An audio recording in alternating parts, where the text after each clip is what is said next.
Buenas tardes, estamos en el curso de biotecnología agroambiental con la tarea número 3, que es la biomasa vegetal para producción de energías limpias y otros productos, con el tutor Juan Camilo Álvarez. Tenemos 7 planteamientos principales para poder desarrollar en este transcurso de este video, donde vamos a describir las opciones y las respuestas en cada una. La primera es, ¿cuáles son las fuentes de hidrato de carbono que queremos seleccionar según la biomasa? La fuente que hemos elegido, perdón, es la hemicelulosa, que son hidratos de carbono que pertenecen a un polisacárido. Este polisacárido pues es una cadena muy larga de diferentes moléculas más pequeñas que son los monosacáridos, que están diferentes en todas las paredes celulares de las plantas como tal. Los principales hidratos entonces, como hemos mencionado, pues es la hemicelulosa que tenemos según Brand en el 2013. Tres compuestos diferentes, digamos, en lo que son las paredes celulares: la lignina, la hemicelulosa y la celulosa. Entonces, de acuerdo a un procedimiento químico, lo que hacemos es separar estos tres elementos para tener como fuente principal la hemicelulosa. El caso más popular, por decirlo así, donde encontramos una fuente de azúcar muy rica, es el bagazo de la caña. ¿Cuáles son sus características como tal? Pues la diversidad y la estructura. Hay mucha diversidad de hemicelulosas, como ciclanos, glucomanos, digamos, porque cada uno tiene diferentes estructuras y funciones. La diferencia de cada uno es que es un polímero lineal y está compuesto por diferentes tipos de azúcares. Entonces, como hay diferentes tipos de material celular, pues cada uno va variando de acuerdo a su composición como tal. Aquí tenemos la fórmula, una fórmula, eh, se puede decir,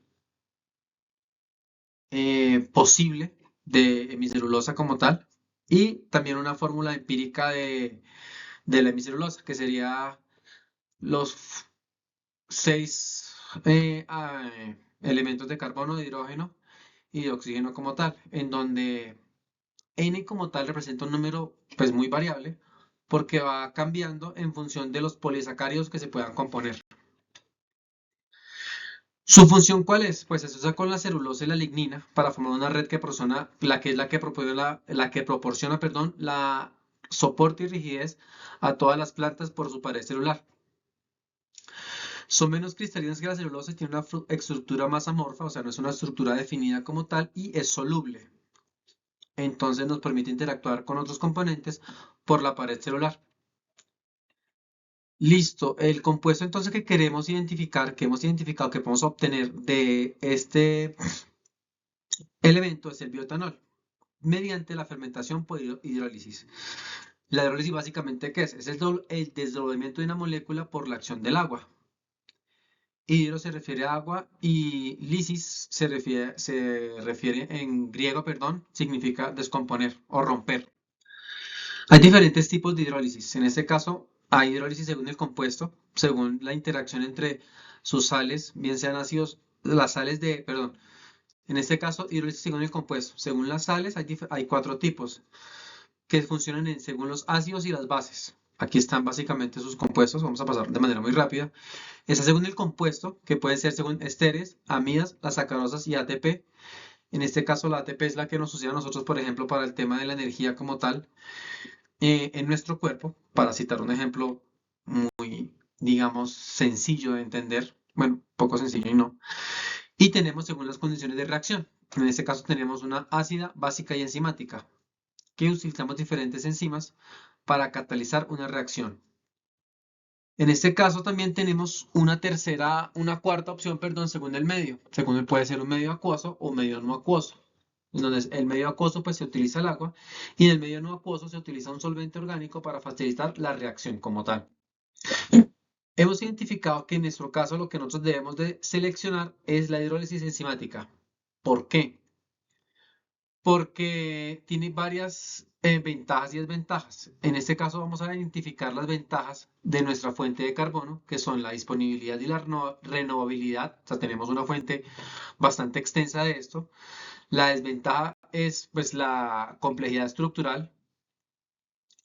Entonces dificulta el proceso de hidrólisis y de la fermentación como tal. en comparación, digamos, con otro tipo de azúcar, y en este caso también el costo de pretratamiento.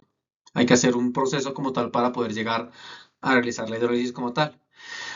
Otra desventaja como tal, otras tres desventajas son la inhibición de microorganismos que pueden ser liberados dentro del tratamiento y pueden afectar el proceso como tal de fermentación y de hidrólisis, la baja densidad energética y la eficiencia en conversión, o sea, que no sea tan alta nuestra interacción entre lo que estamos produciendo para lo que vamos a obtener.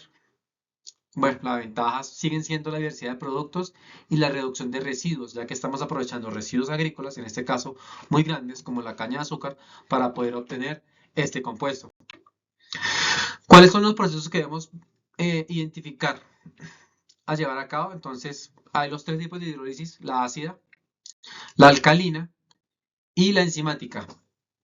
Nuestro mecanismo aquí, ¿cuál es? Usar enzimas específicas, en este caso celulasas y hemicelulasas, para descomponer eh, la hemicelulosa en azúcares. Entonces, ¿cuál es nuestra ventaja? La alta especificidad y conexiones en reacciones más suaves y menor generación de subproductos inhibidores. O sea, no vamos a tener otros microorganismos que de pronto afecten nuestra calidad en el bioetanol.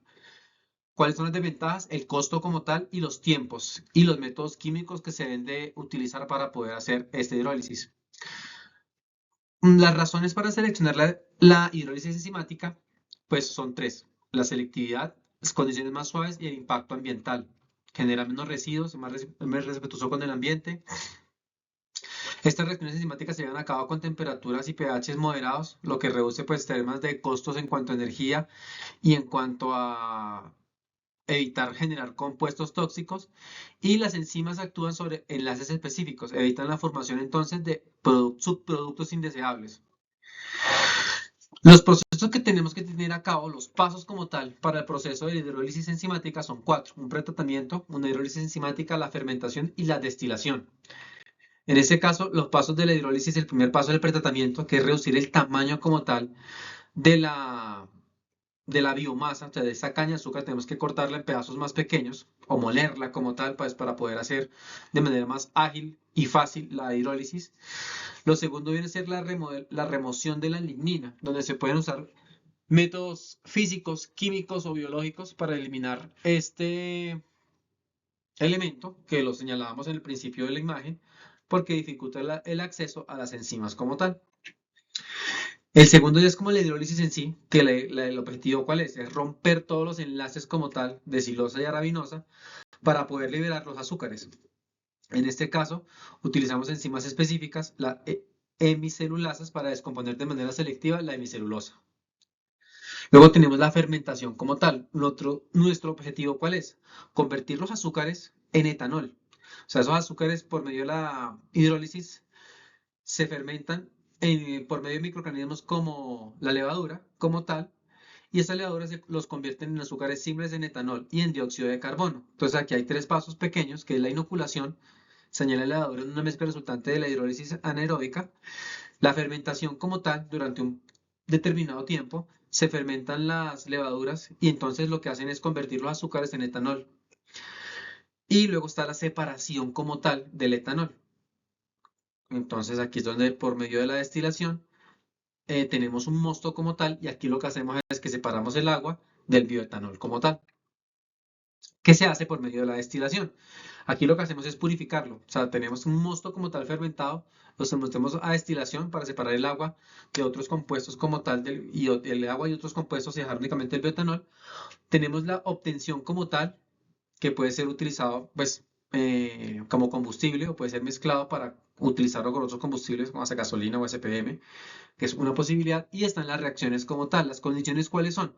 Tiene que haber una temperatura constante y un tiempo, porque esto definitivamente influye en la actividad y en la eficiencia de la destilación como tal. Teniendo en cuenta el punto de ebullición del agua, pues debe ser inferior a esos 100 grados, que es lo que, dependiendo de la presión atmosférica, puede variar este grado como tal de punto de ebullición del agua.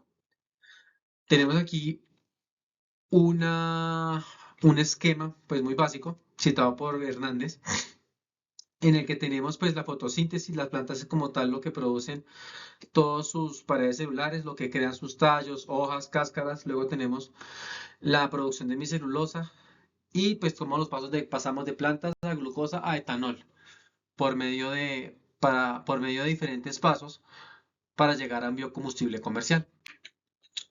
Tenemos aquí un paso, digamos, un poco más detallado en cuanto a cómo tener la biomasa, cómo procesarla, cómo llegar al sistema de destrucción, de extracción, perdón, y de reducción, luego pasar por un tema de un lavado, luego pasar por un tema de filtrado para poder hacer la instalación y llegar eventualmente a tener el biorresiduo como tal. Nuestro biorresiduo sería la lignina y lo que tendríamos por medio de la destilación sería el bioetanol como tal. ¿Cuáles son las perspectivas? Pues básicamente son varias.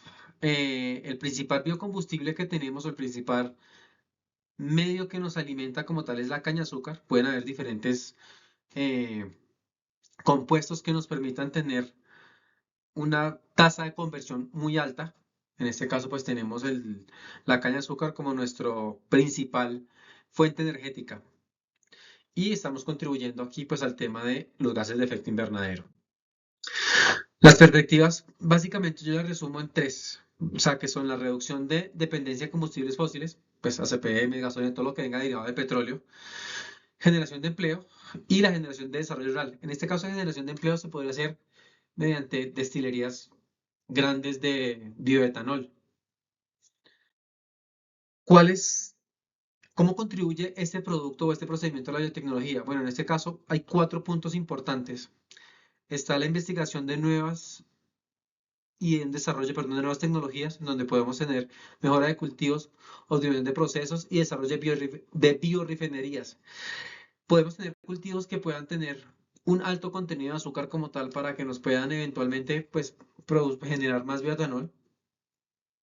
Podemos ser más sostenibles ambientalmente hablando por el tema de la reducción de gases de efecto invernadero, la gestión de residuos y eventualmente con los subproductos que obtengamos hacer biofertilizantes. Tenemos también entonces lo que es la innovación en la agricultura. Podemos trabajar lo que es la agricultura de precisión, rotación de cultivo y desarrollo de materias primas. Aquí podemos trabajar entonces diferentes cultivos que eventualmente nos produzcan toda esta materia prima para eventualmente generar bioetanol y, bueno, como eventualmente lo hablamos, generando destilerías, vamos a generar empleo y de generar pues en esa zona un desarrollo económico importante. Tenemos nuestras referencias bibliográficas en todas las figuras y gráficos que hemos manejado. Muchas gracias.